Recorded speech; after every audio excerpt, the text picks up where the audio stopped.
Time 11 అయింది. మా నాన్నగారిని చూశాడనుకో ఈ టైంలో నన్ను రేవెట్టేస్తాడు. సైలెంట్‌గా ఎళ్లి రూమ్‌లో పడుకోవాలి. ఎక్కడికిరా పిల్లిలాగా వెళ్తున్నావు? నాన్నగారు మీరింకా పడుకోలేదా? ఇప్పటిదాకా మేలుకుంటే మీ ఆరోగ్యం ఏమైపోతుంది? ఎంత శ్రద్ధో నా ఆరోగ్యం గురించి బాబు గారికి. ముందు ఇప్పటిదాకా ఎక్కడ తిరిగి వస్తున్నావో అది చెప్పు.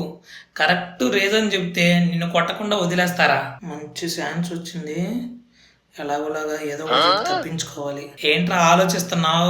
అంటే నాన్నగారు ఎగ్జామ్స్ అయిపోయాయి కదా, ఫ్రెండ్స్తో అలా చిల్ అవుదామని గుడికి వెళ్ళి భజన చేసి వచ్చేసరికి లేట్ అయింది. అవునా? అర్ధరాత్రి ఎవడైనా భజన చేయడానికి గుడికి వెళ్తాడా? అది చిల్ అవ్వడానికి. ఆ అబద్ధాలు చెప్పడం కూడా రాదు వేతవ.